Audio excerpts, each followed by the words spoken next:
Chers membres du groupe, je vous salue tous au nom de notre Créateur, Dieu d'Abraham, Yahweh.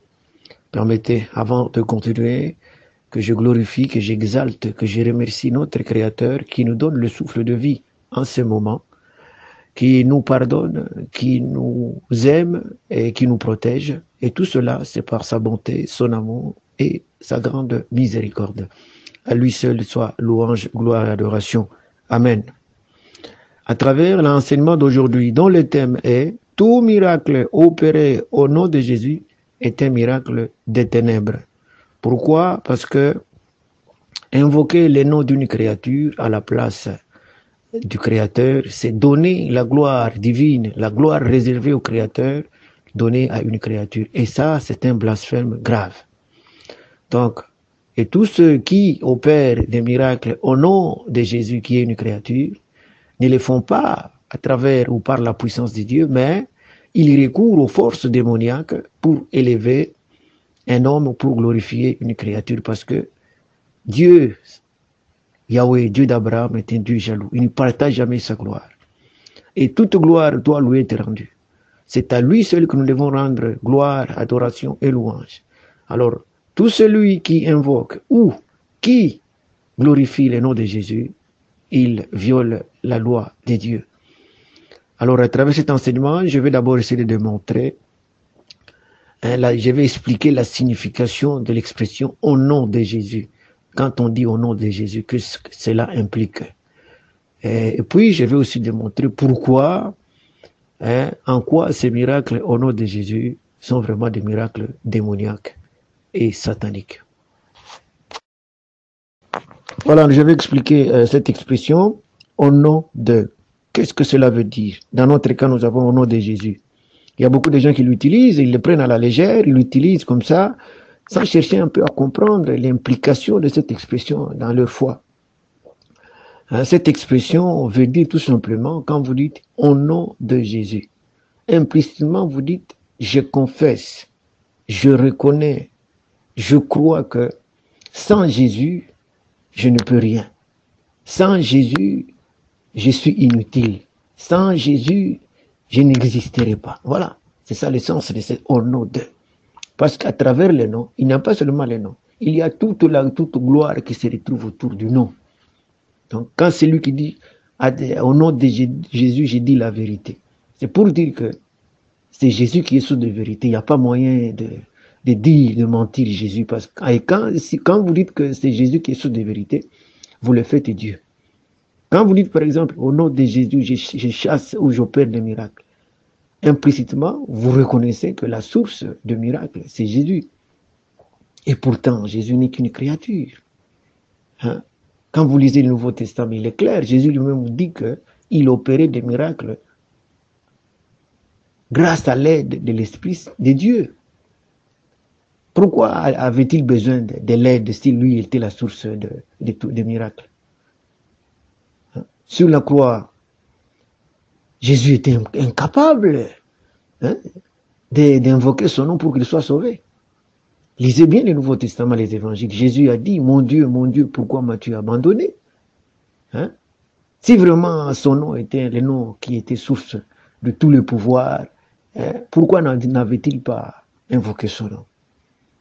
Jésus était incapable même de prendre son propre esprit parce qu'il a remis l'esprit à Dieu pour vous montrer que c'est une créature. Alors quand vous faites l'amalgame entre le nom de Dieu et le nom d'une créature, vous blasphémez le Dieu puissant. Et je vous rappelle que Dieu ne partage pas sa gloire. Dieu est jaloux de sa gloire. Ésaïe 42:8. Il ne partage jamais.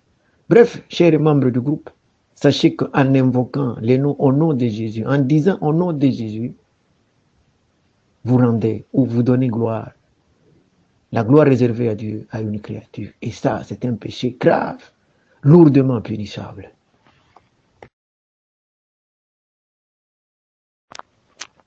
Voilà, mes chers membres du groupe, je vais vous rappeler à ceux-là qui ont oublié que tous nous sommes des créatures.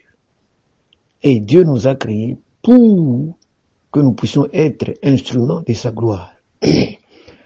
Dieu veut qu'à travers chacun d'entre nous, que sa gloire puisse se manifester. Donc moi et vous, nous devons hein, à chaque instant, donner gloire à Dieu à travers nos paroles, nos attitudes, nos actes. Nous devons toujours refléter la gloire de Dieu. C'est ça l'objectif. Nous sommes des instruments. Et Dieu l'a dit clairement que seul son nom doit être invoqué. Nous ne pouvons que jurer que par le nom de Dieu. Je veux lire en Ésaïe chapitre 45, verset 23. Dieu d'Abraham, Yahweh dit ceci. Je l'ai juré par moi-même, de ma bouche sort la vérité. Une parole qui ne sera pas révoquée. Tout genou doit fléchir devant moi et toute langue me prêtera serment. Donc Dieu rappelle que tout genou doit fléchir pour adorer Dieu Yahweh. Toute langue doit louer le Dieu d'Abraham Yahweh. Voilà, je rappelle à mes frères qui m'écoutent. Là où vous êtes, sachez que vous avez été créés comme un instrument de gloire de Dieu. Arrangez-vous par tous les moyens à glorifier votre Dieu. C'est lui la source de la vérité. Dire, par exemple, au nom de Jésus, c'est donner à une créature la gloire de Dieu. C'est faire de Jésus la source de la vérité. Pourtant, ici, Dieu nous dit qu'il est la source de la vérité. Je vais encore lire un autre. Toujours en Ésaïe 65, verset 16. Il dit, quiconque voudra être béni sur la terre, voudra être béni par Dieu de vérité. Quiconque jurera sur la terre, jurera par les dieux de vérité. Dieu répète encore que si moi et vous, nous voulons être bénis par les dieux de vérité, Yahweh, nous ne devons que jurer par son nom. Donc, mon frère, si toi, tu as encore ce temps-là que tu places, ou tu donnes à Jésus en invoquant son nom, mon frère, tu violes la parole de Dieu. Tu vas à l'encontre même de la volonté de Dieu. Dieu t'a créé, il te donne le souffle de vie, il te protège, pour que toi, à ton tour, tu donnes gloire à Dieu. Mais, en invoquant Jésus, tu te moques de Dieu, tu es ingrat. Et alors, la punition est très lourde. C'est violer le premier commandement. Je vous rappelle que la sanction du premier commandement, à ceux qui violent le premier commandement, touche jusqu'à la 4e génération. C'est le seul commandement dont la sanction est très lourde. Dieu punit, révisite les iniquités jusqu'à la 4e génération. Bref, mes chers frères, membres du groupe, je vous interpelle, je vous rappelle que nous ne pouvons que jurer par les dieux, notre Créateur, la source de toutes choses, qui ne partage jamais sa gloire avec les créatures, Dieu d'Abraham, Yahweh. Voilà, je vais un peu rappeler à mes frères, chrétiens spécialement, qui croient fermement que le nom de Jésus, c'est le seul nom au ciel sur la terre qui a le pouvoir de sauver. Cela est écrit en en Actes des Apôtres, chapitre 4, verset 12. N'y croyez pas, mes frères. Je pense que ce texte, c'est un texte diabolique parce que, d'abord, l'auteur lui-même, c'est Luc. Luc a écrit l'évangile. Il était honnête. Il n'a pas caché. Il a dit, quand vous lisez l'évangile de Luc, chapitre 1er, verset 1er à 3, donc verset 1 à 3, Luc a dit que son texte, son livre n'est pas une révélation de Dieu. Il a compilé les racontars, ce que les gens racontaient, il les a mis ensemble et il a fait un texte qu'il a envoyé qu'il a rédigé pour son ami Théophile. C'est ce qu'il a écrit. Donc Luc était honnête que son livre, ses écrits, n'étaient pas une révélation de Dieu. Curieusement, les chrétiens prennent ça pour la parole de Dieu. Vous croyez que le nom de Jésus est le nom au ciel sur la terre. Comment est-ce que Luc l'a su? Luc n'était pas un prophète de Dieu. Une telle affirmation ne peut être valable que quand elle vient d'un prophète de Dieu, parce que nous savons que Dieu parle ou révèle ses secrets à ses prophètes. Amos 3,7. Mais Luc a dit qu'il n'était pas un prophète. Luc a dit qu'il n'avait pas reçu la révélation. Mais pourquoi on croit à cela? C'est très grave. Hein? Si tel était le cas, nous avons déjà démontré que Jésus était incapable d'utiliser son nom. Sur la croix, Jésus a pleuré en demandant à Dieu, pourquoi m'as-tu abandonné? Dans la tombe, il est écrit en Hébreux 5,7 que Jésus, avec grand cri, avec larmes, il implorait Dieu de le sauver. Il s'était bien écrit que seul Dieu est capable de les sauver. Maintenant, quand vous prenez Jésus pour être votre sauveur, comment il était incapable, pourquoi était-il incapable de se sauver? Voilà que vous vous laissez tromper par des histoires qui ne tiennent pas debout. Et si demain, Dieu vous punissait, vous n'en prenez pas à Dieu parce que il vous a donné l'intelligence, la conscience pour raisonner, discerner, mais vous croyez aux choses qui ne tiennent pas debout. Un homme qui avait besoin d'être sauvé, vous le prenez vous pour votre sauveur. Et même vous invoquez son nom. Hein? Donc vous blasphémez en le faisant Dieu. Et pourtant le commandement est clair. À Dieu seul soit louange, gloire et adoration. Le premier commandement dit qu'il faut aimer Dieu seul de tout son cœur, son âme, sa pensée, sa force. Quand vous avez dépensé toute votre force en offrant à Dieu, et la place que vous donnez à Jésus vient d'où? Bref, mes chers frères, le nom de Jésus ne vous amènera nulle part. Tous les textes qui élèvent le nom de Jésus sont des textes diaboliques. Et quand vous invoquez, ou vous dites, vous jurez par le nom de Jésus, en tout cas vous blasphémez, et vous vous exposez à la malédiction, parce que Jérémie 17, 5, il est clair, Dieu dit, maudit soit celui qui se confie à un homme, qui compte sur un homme. Et Jésus était un homme, et quand vous invoquez son nom, vous jurez par son nom, vous comptez sur lui, et vous vous attirez la malédiction.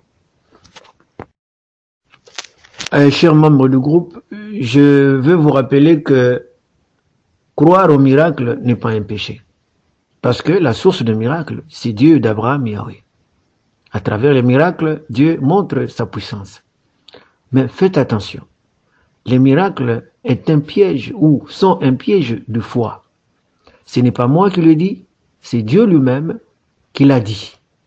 Quand vous lisez les livres de la loi, Deutéronome chapitre 13, verset 1er jusqu'à 8, Dieu a mis en garde son peuple. Dieu a dit qu'il faut faire attention avec les miracles. Si vous voyez quelqu'un, un homme qui est au milieu de vous, qui prophétise, et ça se réalise, qui opère des miracles, ça se réalise, des grands miracles, ça se réalise, Dieu dit de faire attention. Discernez cet homme avant de croire à tout ce qu'il vous dit. Si cet homme vient vous pousse à croire à un autre Dieu que Dieu d'Abraham, Yahweh, prenez distance. Ne l'acceptez pas. Ignorez ces miracles. Si cet homme vous amène un nom autre que le nom de Dieu d'Abraham, Yahweh, c'est un homme dangereux. Et Dieu permet de punir cet homme jusqu'à la mort. De ne jamais avoir pitié de cet homme.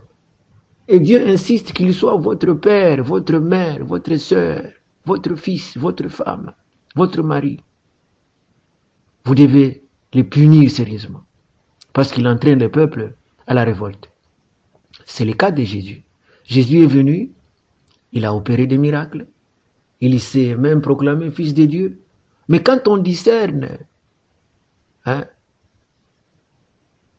réalité derrière ces miracles, vous retrouvez que ça ne donne pas gloire à Dieu. Lui-même, de son vivant, a demandé à ses disciples de demander en son nom, de compter sur lui. Quand vous demandez à mon nom, je vais répondre. Donc, il a incité le peuple à compter sur lui. Et déjà là, il a violé cette loi. Il était déjà un homme à punir sérieusement. Après la mort, ce sont ses disciples qui ont inventé des textes pour élever Jésus, pour glorifier Jésus.